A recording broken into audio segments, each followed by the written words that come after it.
मान्यवर प्रणाम। जय श्री राम, जय भारत, जय सत्य सनातन। कि सबको मालूम है जन्नत की हकीकत क्या है। सबको मालूम है जन्नत की हकीकत क्या है कि दिल बहलाने के लिए ये ख्याल अच्छा है। दिल को बहलाने के लिए ये ख्याल अच्छा है। जी हाँ साहब, आज असहिष्णु हिंदुत्व चैनल पर हम बात करेंगे नए खड़े बितंडे के ऊपर, जो लिब्रांडुओं और फेकुलरिस्टों के द्वारा फैलाया गया तालिबान बनाम आरएसएस। मतलब तालिबान की तुलना आरएसएस से की गई। हिंदुस्तान में हर प्रकार के सांप्रदायिक सौहार्द को बिगाड़ने वाला कारक आरएसएस को बताया गया है, बताया गया था, बताया जाता रहा है और आगे भी लगता है बताते रहेंगे। जो ये लिब्रांडू ब्रिगेड पत्रकार और एक्टिविस्ट और ये प्लाई कार्ड वाले जो मोमबत्ती मास्टर लोग यही काम करेंगे। चलिए, मैं बार बार इसी बात को दोहराता ही रहूँगा क्योंकि हम नहीं सुधरेंगे वाली बात है। मैं शुरू करता हूँ आपको बताना कि हिंदुस्तान में बहुसंख्यक हैं। भारत पाकिस्तान का बंटवारा धर्म के आधार पर हुआ, लेकिन हिंदुस्तान एक सेकुलर धर्मनिरपेक्ष, जिसको कहते हैं हिंदी में, देश है। राष्ट्र तो है ही नहीं है। भारत तो है नहीं, ये इंडिया है। और इंडिया कुछ राष्ट्र समूहों का देश है। मेरा तो मानना यही है, क्योंकि हिंदू राष्ट्र नहीं है, धर्म के आधार पे भी बंटवारा हुआ। फिर भी इसे 1977-78 में 42वें संविधान संशोधन के द्वारा धर्मनिरपेक्ष करार दे दिया गया। लेकिन उसके पहले भी, स्वतंत्रता के बाद भी, संविधान में जो भी अधिकार दिए गए, कहीं भी बहुसंख्यक आबादी के लिए कुछ भी नहीं था। सबके लिए एक समान बातें कही गई। लेकिन शुरू से लेकर आज तक, चाहे वो कोई सरकार हो, आज की वर्तमान सरकार भी हिंदुओं के प्रति असहिष्णु है। मैं बताता हूं कैसे। देखिए, 1920 में खिलाफत आंदोलन हुआ। तुर्की में खलीफा को अंग्रेजों ने भगा दिया, हटा दिया, जो भी किया। पूरे विश्व के मुसलमान एक होकर के खिलाफत आंदोलन में लग गए।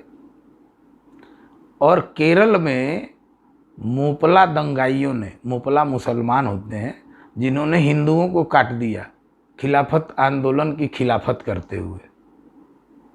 खिलाफत आंदोलन जो चला, उसमें खिलाफत आंदोलन के समर्थन में हिंदुओं को काट दिया, अंग्रेजों को नहीं काटा।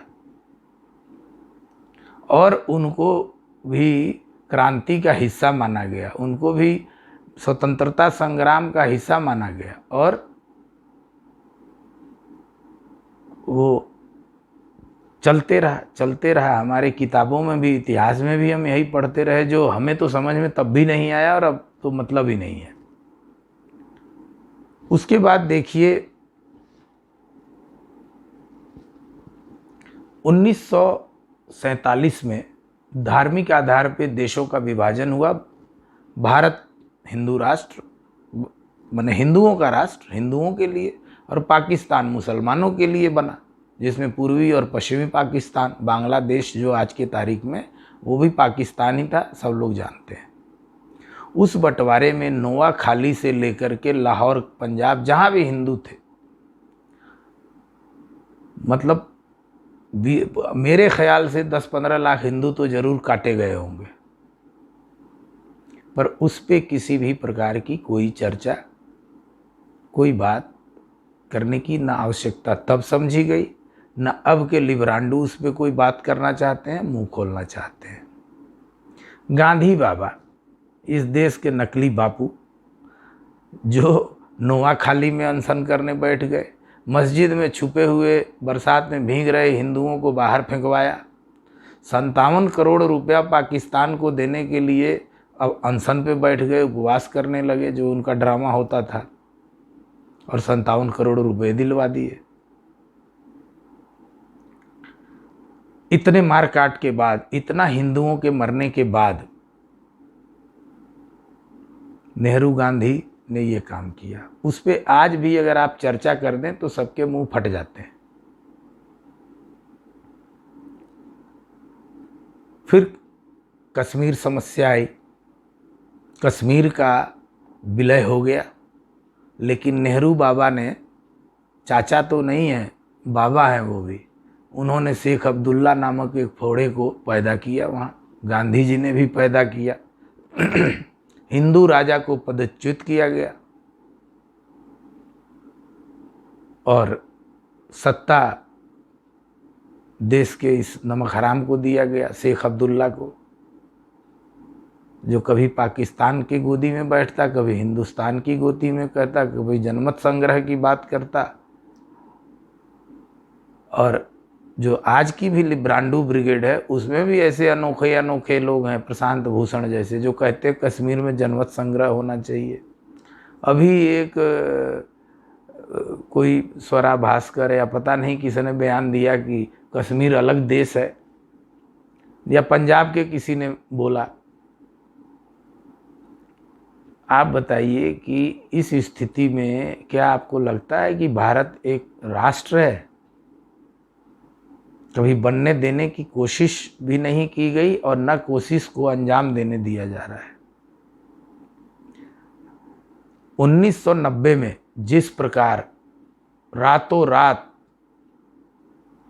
कश्मीर से हिंदुओं को जबरन विस्थापित कराया गया, मार काट, हत्या, बलात्कार, लूट खसोट, घरों पे कब्जा, ज़मीनों पे कब्जा जो किया गया, उस पे तत्कालीन सरकार से लेकर आज तक की सरकार को बोलने में मुंह में कीड़े निकल आते हैं।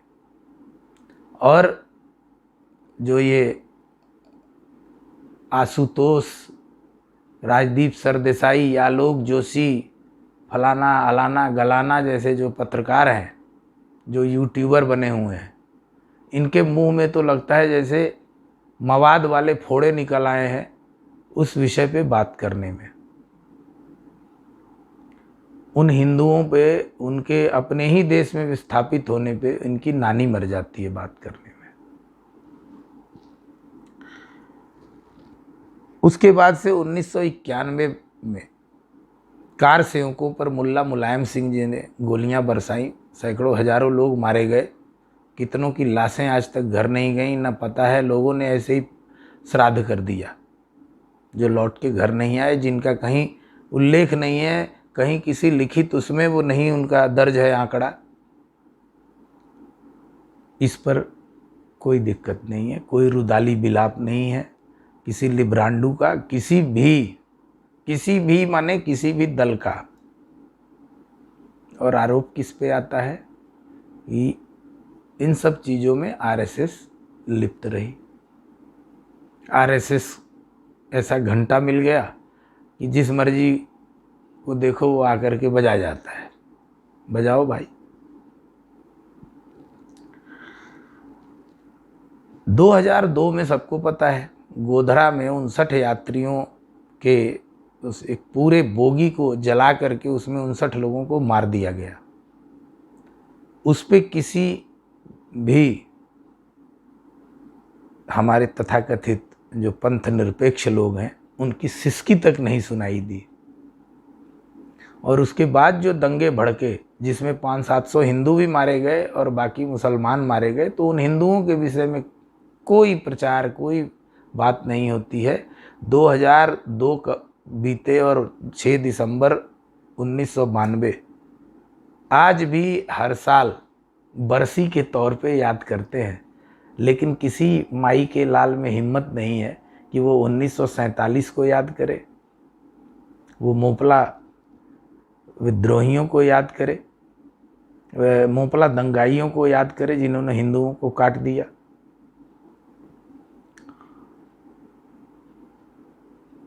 अब देखिए आप,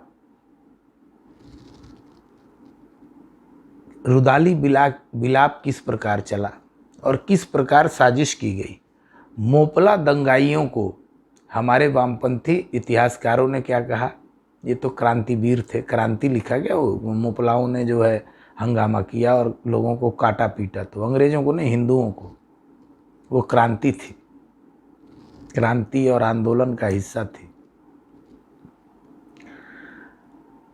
मुजफ्फरनगर में दंगे हुए, दोष मढ़ा गया किस पे, आरएसएस है दंगे के पीछे। कहीं भी दंगा हो, शुरुआत कौन करता है, मुसलमान। मुजफ्फरनगर में दंगे हुए, 2 हिंदू युवकों को सरे राह कुचल कुचल के मार डाला गया। और उसके बाद दंगे भड़क उठे। एक मंत्री आजम खान, जो जिसके ऑडियो क्लिप पकड़े गए, जो कहता है कि मुसलमानों को कुछ नहीं होना चाहिए।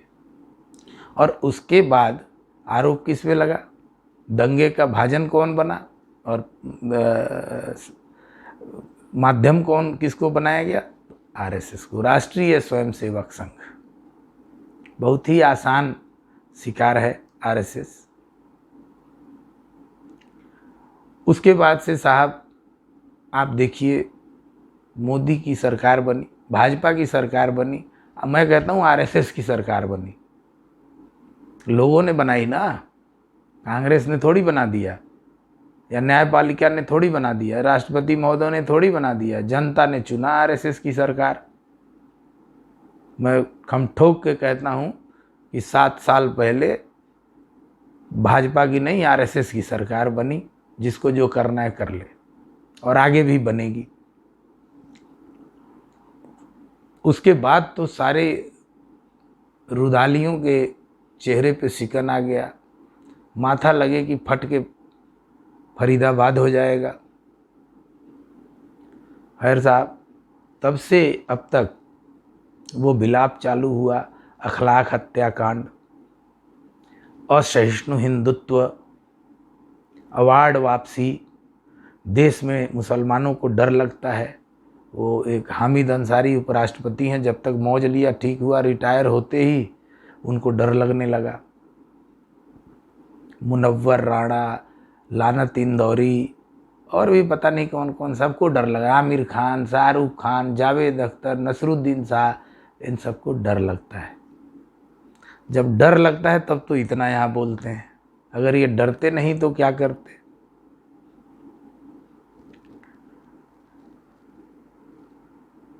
जितना बाबरी ध्वंस पे विलाप होता है, क्या 1991 पे कोई विलाप आपने सुना है किसी का?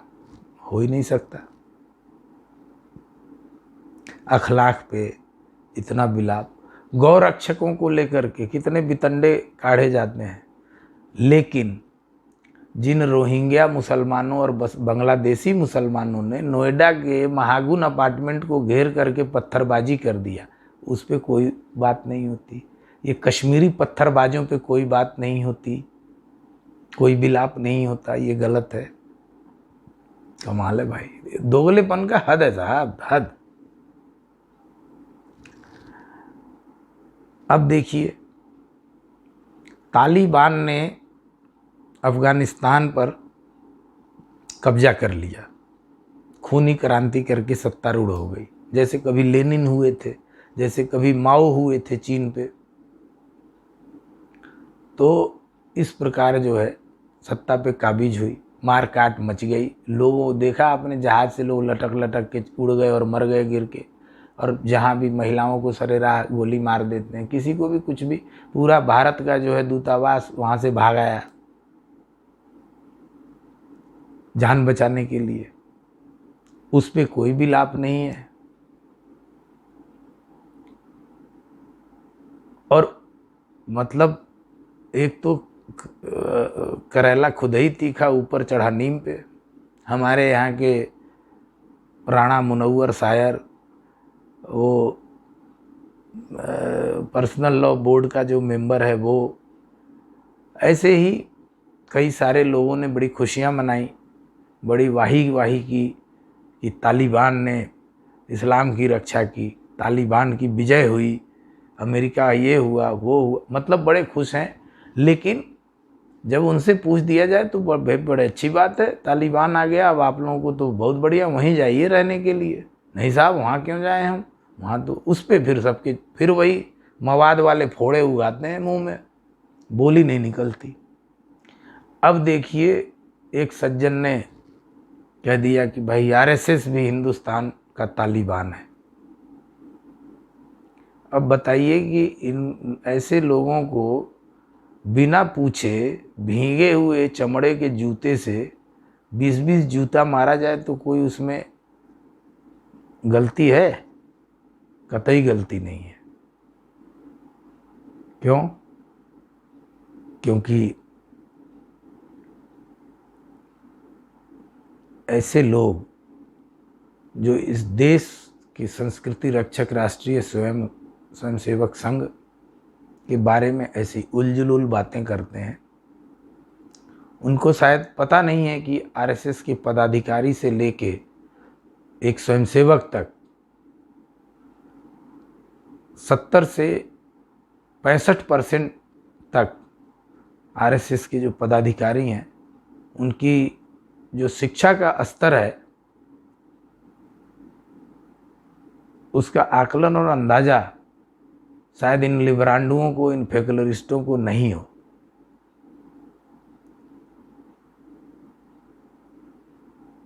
और आरएसएस की तुलना जो तालिबान से कर रहे हैं, उन्हें एक बार अपने गिरेबान में झांक के देखना चाहिए। और आरएसएस को हर चीज़ के लिए आज आप 70-75 सालों से जो दोषी ठहराते चले आ रहे हैं, 70-75 क्या, अब तो हम 100वां वर्ष मनाएंगे स्थापना वर्ष 2025 में, तो 95-96 साल के आरएसएस को आप घेरते घेरते थक गए। आरएसएस यूं ही नहीं बना है, 95 वर्षों की मेहनत से बना है। और निश्चित तौर पे हिंदुओं के लिए आवाज़ उठाने वाला सर्वप्रथम सर्वश्रेष्ठ संगठन है। लेकिन ये तो ज़रूर तय है कि अगर आरएसएस तालिबान होता ना, तो लिब्रांडुओं, तुम्हारे मवाद वाले फोड़े तुम्हारे मुंह में ही फोड़ दिए जाते, और इतना बोलने की गुस्ताखी करने वाले की जबान काट ली जाती।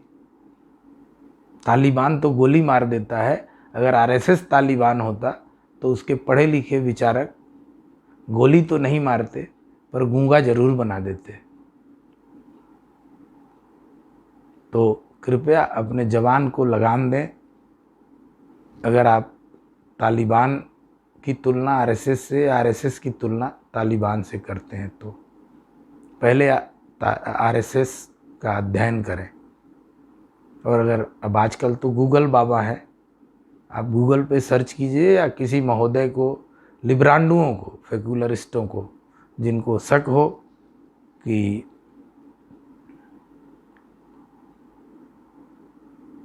उनकी जानकारी सही नहीं है, मैं उनको सही जानकारी दूंगा शोध के साथ। जय श्री राम, सत्य सनातन। आपसे पुनः एक नम्र निवेदन है कि मेरे इस चैनल असहिष्णु हिंदुत्व को सब्सक्राइब ज़रूर करें, बेल आइकॉन में जाके ऑल पे क्लिक करें, लाइक, कमेंट और शेयर करें। और सभी हिंदू भाइयों को या भारत राष्ट्र के प्रति किसी भी धर्म संप्रदाय की सोच सही हो तो उसे ज़रूर शेयर करें। धन्यवाद। जय हिंदू, जय हिंदी, जय हिंदुस्तान, जय श्री राम, जय श्री राम।